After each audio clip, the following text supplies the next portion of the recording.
লোকমুখে একটা প্রচলিত কথা আছে যে সাঙ্গু দেখে নাই সে বাংলাদেশের আসল সৌন্দর্য কিছুই দেখে নাই। এই লাইনটা শোনার পর আমিও ভাবতাম কি এমন আছে এই নদীতে।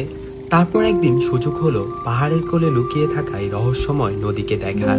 যেদিন প্রথম সাঙ্গুর দেখা পেলাম সেদিন বুঝলাম কেন এত প্রশংসা শুনেছি। সাঙ্গু, আমার মতে এটি বাংলাদেশের সবচেয়ে সুন্দর নদী।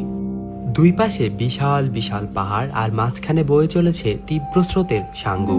সাঙ্গুর পথে দেখা মেলে বিশাল দৈত্যাকৃতি পাথরের, আর তাদের মধ্যে সবচেয়ে জনপ্রিয় পাথর রাজা পাথর। আর সেই বিশাল বিশাল পাথরের ফাঁক দিয়ে চলতে থাকে আমাদের নৌকা। নদীর দুই পাশে ছড়িয়ে আছে অনেক পাহাড়ি গ্রাম। যেতে যেতে উপলব্ধি করতে লাগলাম পাহাড়ি মানুষের সরল জীবনযাপন। সাঙ্গুর আশেপাশেই লুকিয়ে আছে ছোট বড় অনেক ঝর্ণা, যার স্রোত এসে মিশে যায় সাঙ্গুর বুকে। সাঙ্গুর জন্ম দূর মায়ানমারের পাহাড়ি বনে। সেখান থেকে সে বন পেরিয়ে হাজার বাঘ পেরিয়ে ঝর্ণা ঝিরিপথ সাথে নিয়ে চলে এসেছে আমাদের বান্দরবনে। থানচি, রেমাক্রি, রুমা প্রতিটি জনপদকে ছুঁয়ে দিয়ে তার গল্প বলে যায় এই নদী।